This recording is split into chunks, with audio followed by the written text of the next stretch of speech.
Mais en fait, par exemple, sur le Nabamo, ça m'a comme Italie Congo et surtout Italie commune à Barumbu, parce qu'il y a quelques projets, Balingi va concrétiser et de discuter la partie à propos, il y a un projet, moi, je pense, qui me semble plus important et plus facile à mettre en place. Il y a à côté là, l'infirmerie dans l'école à Barumbu. Je pense que c'est un projet vraiment salutaire pour les élèves. Ça va permettre pour soigner en cas de petits problèmes, pota ou bien fièvre avec une école et tout, pour permettre pour encadrer banane sur le plan sanitaire. Et ça permettra en fait un meilleur suivi aussi au niveau de la formation Navarro, puisque bon, s'ils sont en bonne santé, ils pourront mieux suivre le cours. Et donc par rapport à ça, moi je me suis engagée à les aider pour le matériel, pour ces infirmeries, et puis et les restants on verra comment faire. Donc je crois que c'est un projet qui est porteur et va permettre aussi de pouvoir engager aussi du personnel, donc de sortir quelques personnes du chômage, donc les infirmiers qui vont travailler dans cette infirmerie. Mais alors, moi je voudrais bien savoir pourquoi les lots, parce que et ce n'est pas caché, dans la période électorale, il y a campagne sinon, pourquoi le Robana Barumbu, il faut voter? Pour quelles raisons va voter? Mais bon, pour quelles raisons on va voter? Je pense que c'est important que les lots, on a vu dans le Parlement. Pourquoi? Parce que si on va dans le Parlement, si on est belé dans le Parlement, on influencer politique, on bandaki déjà. Mais je pense que si on est belé et qu'on permettre de continuer sous influence au niveau de la politique à Awa, par rapport à projet, par rapport à problème, nous sommes toujours rencontrés d'abord ici. Et puis après, on a poussé pour aider pour lancer un projet pour le Congo. Donc c'est important. Pour que ça va voir, pour que ça va dans la liste FDF, donc le 25 mai, vous votez pour la 8e, et puis si vous votez pour la côté, nous avons Olivier Kayomo, nous avons Valérie Nzouzi, donc Marie-Paul Tchombez dans la fédérale. Donc si vous votez dans la région, vous votez Gisèle, vous votez Olivier, vous votez Valérie Nzouzi, et puis dans la fédérale, vous votez Marie-Paul Tchombez, dans l'Europe, vous votez Obolingi. Donc voilà, je pense que c'est important les lots. Pour avoir conscience qu'il faut qu'on puisse avoir pour continuer à faire tout ça pour et puis pour Nambokate. Qu'est-ce que tu réponds à ceux qui disent que les Belges d'origine congolaise baza suffisamment makambo ya Congo, sinon ils ne créent pas un débat autour de ça dans le milieu politique belge? Non, je dis que c'est faux. Et ça pour éviter tout ça. Donc nous avons répété Mikolo Ezali que sur les fonds tout ça d'accord, mais il y a des formes. Il y a des makambo et ça là qui se différencie na baoyo bazo kolobelango makasi par rapport à biso. Nous menons des débats au sein de nos partis, tout influencer la partie na biso makambo échange. En tout cas biso na FDF, je donne l'exemple, il y a au lendemain de l'élection, il y a na Congo en 2011. Bon, biso na FDF, on avait dit non, il faut qu'on récompte les résultats électoraux, on a plus que ça là qui juste été, puisque il va fraude des alliés qui dans la partie du moment où il fraude des alliés, il faut que le monsieur Mengan a tout qui questionne dans le Parlement. Moi-même j'ai fait un communiqué pour dire que l'élection est transparente, donc c'est pas normal que l'élection soit transparente. Mais le problème c'est que dialogue exact, puisque ceux qui toyé biso la politique comme Gosolwana, bino bandeko na biso, bolingi même pas tout ça dialogue wana mbalamon bozo condamner biso alors que au sein ya ba parti na biso nous travaillons. Bon, mon idée il y a Nini, si on va changer la constitution. Nous, on en a débattu, j'en ai parlé à mon président, donc on attend, mais entre-temps, on a déjà dit non, il n'est pas question de changer la constitution. Dans le Congo, dans l'interview, dans le Awa, nous continuons le Bango, donc au Landelango, et nous va se réveiller pour dire non, que la constitution va changer en voter, surtout l'article. Une constitution peut toujours être. Mais au cas où il change quand même. Mais au cas où il change quand même. Mais non, si il change, en tout cas, j'espère qu'en tout cas, Congolais, surtout dans le Congo, parce qu'il en va à venir à la Congolais, surtout là-bas. Donc, ce qui va changer la constitution, je pense qu'il est important que les Congolais que non, pas question.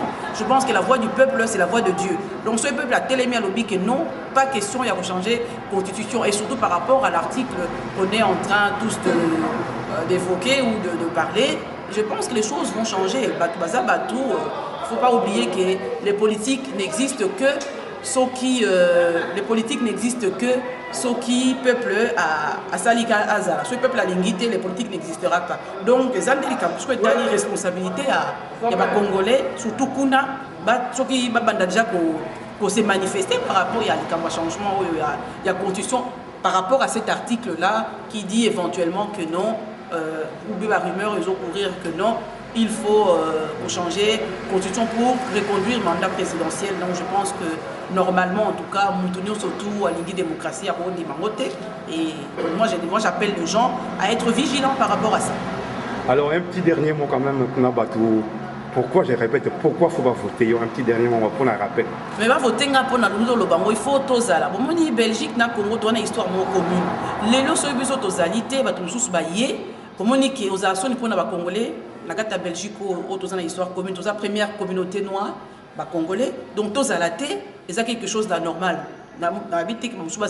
Mais biso il faut tozala représenter majoritairement et plutôt bendi ba mususu ba yena biso pour faire une union, mais il faut nécessairement que les Congolais bazala. Donc c'est pour cela que j'ai dit c'est important les lots pour voter pour Nanga, parce que nous allons veiller à ce que par exemple à peser de notre poids, à interpeller que les gens politique ou immigration et à l'issouté, il y a la question sur la discrimination, la lutte contre le racisme, ça va être mon combat, en tout cas pour cette législature aussi, la lutte contre le racisme et la discrimination.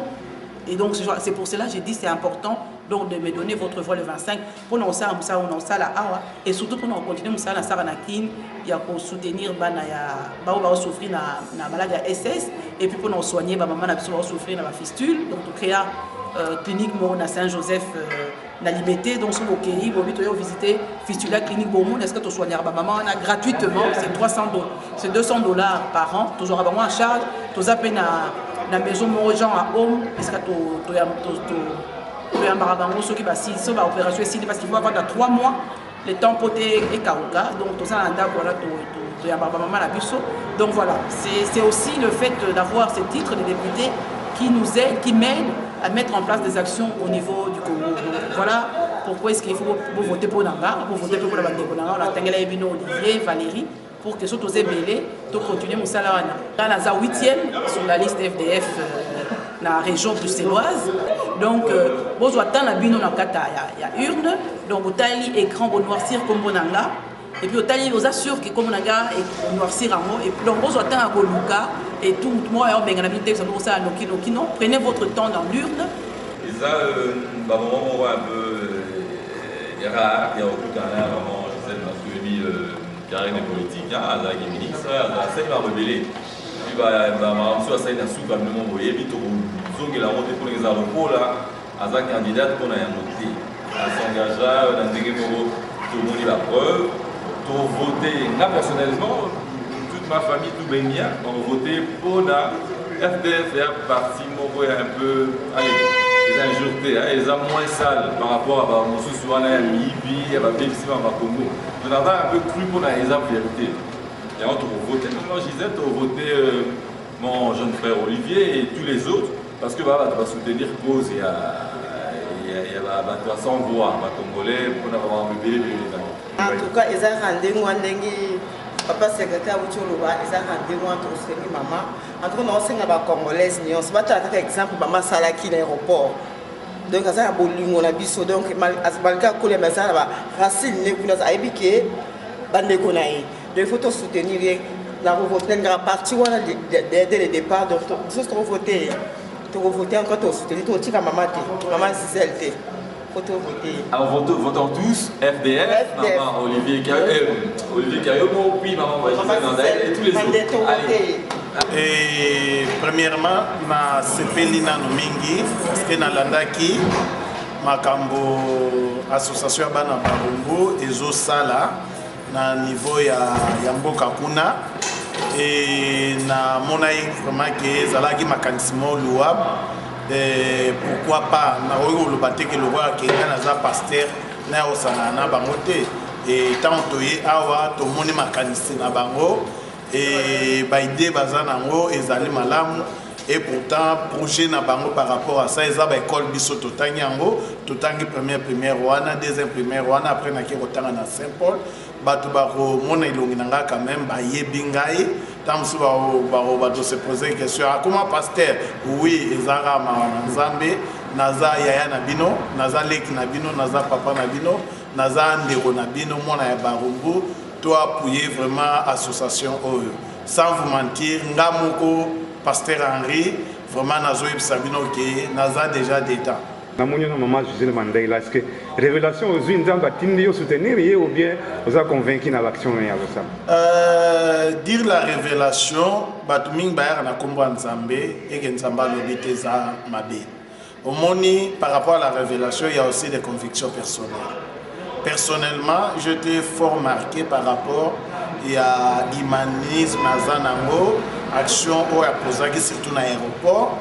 Et un jour, je me posais des questions, je me disais que si on a coûté en tout cas, vraiment, on va soutenir. Et par rapport à sa conviction, on a vraiment que on soutenir. Bien que mais pasteur, pour oui. Mais au biso to ça musa na nzambe ezape politique mais ba ça on a cadre mususu biso peto ça on a cadre mususu mais nyos tout ça na onkara pour la société pour na bato bazala malamu par rapport à ses idées par rapport à ses projets alors na mona vraiment que ezaki lo mungu malamu personnellement na bandeko na nga mingi na libota na ngai na bandeko na ngai nyos to ya baumbu bana zona ngintsa sai belé pe o baye binga parce que to beta balikuna to lo baye vraiment que to ko soutenir sur namso Gisèle Mandaïla. Et le connu au sengayi o a ko sala pona bino ba pasteur pona ba église par exemple. Bon et lo to ko sengaka ke ndenge to lo baki omoni na niveau ya politique ya awa mutu moko mutu mibale mutu misatu batu misatu makambo be na niveau ya vote ya parlement na bango e pasaka te en tout cas na zo senga na bandeko na biso to voter bandeko na biso mingi pourquoi parce que tant loi wana peut-être balingi bakanga basal bango ba défendre ba lobaté il faut to ba quand même ko disposer basal moko pona bandeko na bazo ya osambela mais prenons le caneti na yoka loi moko ele kana dernièrement na niveau ya parlement il faut ba banda okunda ba musulman sikoyo sans cercle loko bazé belé kuna ba faire voter loi na est passé bo ba o ya biso baza mingi te même ba ke ba teli kama on a mesa ndenge nini koleka pourquoi parce que to pesa ba Congo tozo critiquer bango to lingi ko appuyer bango te de tous à la wana to bana ko soutenir bango c'est à longtemps to za un problème to kende ko yebisa bango mais oza concert Neterbec oza concert boy oza place boy est-ce qu'il y a pas moyen de disposer même ba salle culturelle pour ko permettre biso par rapport à ba garantie à ba loyer tozo futeza trop cher et permettre biso mais ce que baza ebele ba ko aider biso yango na vraiment na bandeko nyonso bazolanda biso basunga bandeko na biso basoutenir baza nationalité bayeba na ko voter